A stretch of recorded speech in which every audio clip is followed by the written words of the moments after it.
Chapter 8. I soon learned to know this flower better. On the little prince's planet, the flowers had always been very simple. They had only one ring of petals. They took up no room at all. They were a trouble to nobody.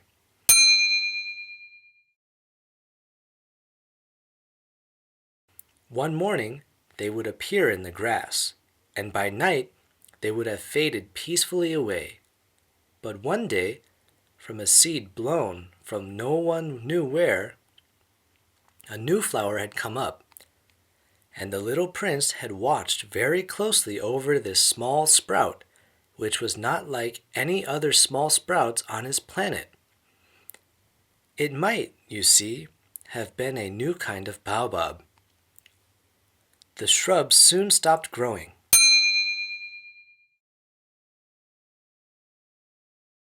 And began to get ready to produce a flower.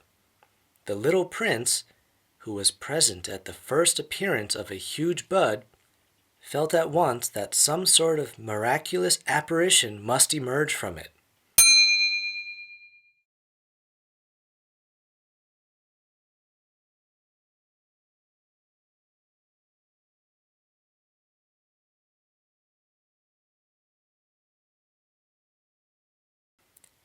But the flower was not satisfied to complete the preparations for her beauty in the shelter of her green chamber.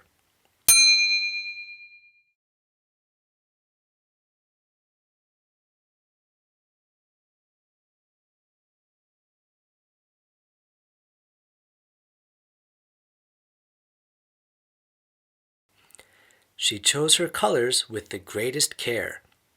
She dressed herself slowly. She adjusted her petals one by one. She did not wish to go out into the world all rumpled.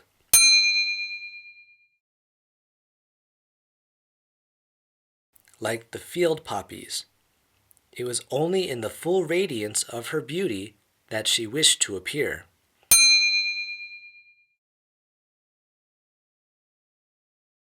Oh, yes, she was a coquettish creature.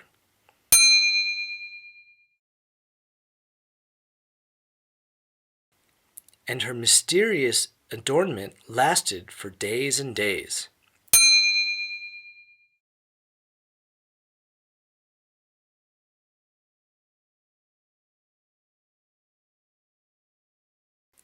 Then one morning, exactly at sunrise, she suddenly showed herself.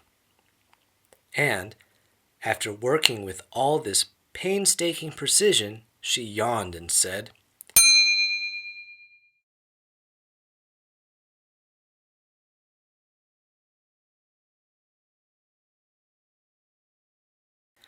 "Ah, I am scarcely awake.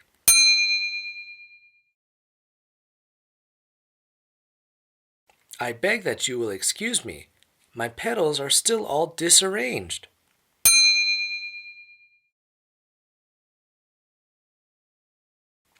But the little prince could not retain his admiration.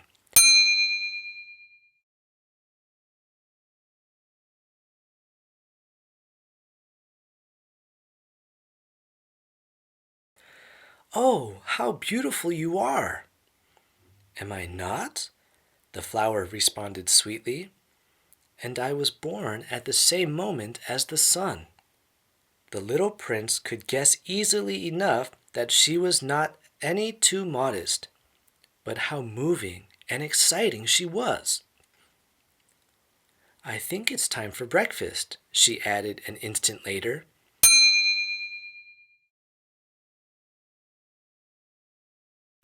"If you would have the kindness to think of my needs."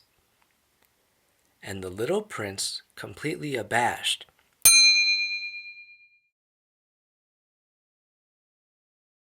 went to look for a sprinkling can of fresh water. So he tended the flower.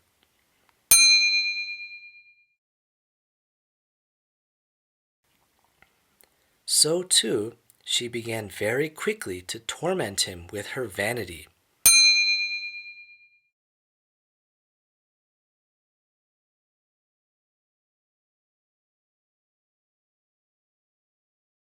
which was, if the truth be known, a little difficult to deal with. One day, for instance, when she was speaking of her 4 thorns, she said to the little prince, "Let the tigers come with their claws." "There are no tigers on my planet," the little prince objected.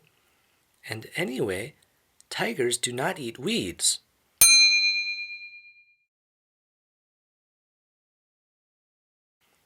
"I am not a weed," the flower replied sweetly. "Please excuse me."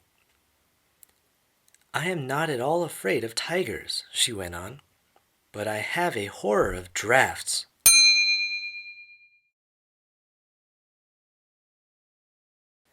"I suppose you wouldn't have a screen for me?" "A horror of drafts? That is bad luck for a plant," remarked the little prince,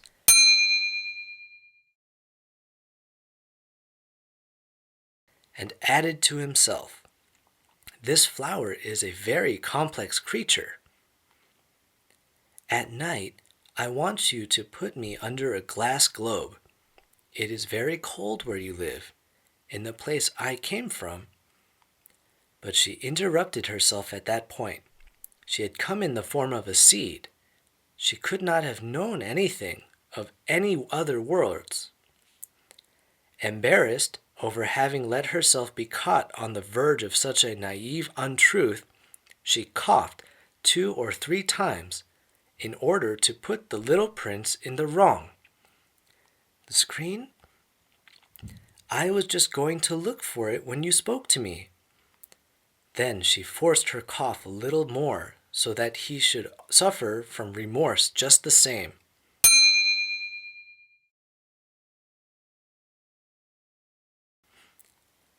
So the little prince, in spite of all the good will that was inseparable from his love, had soon come to doubt her.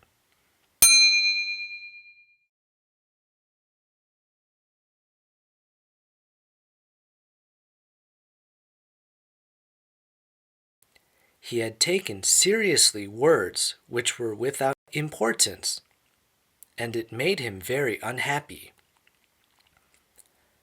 "I ought not to have listened to her," he confided to me one day.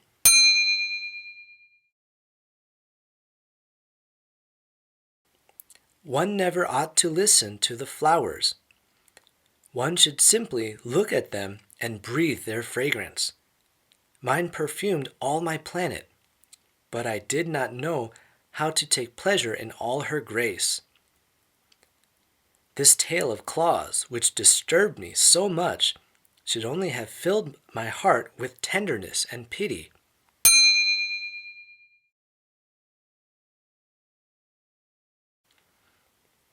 And he continued his confidences. "The fact is that I did not know how to understand anything. I ought to have judged by deeds and not by words. She cast her fragrance and her radiance over me. I ought never to have run away from her. I ought to have guessed all the affection that lay behind her poor little stratagems.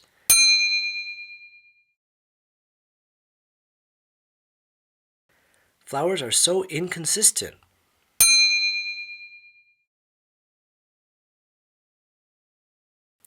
But I was too young to know how to love her."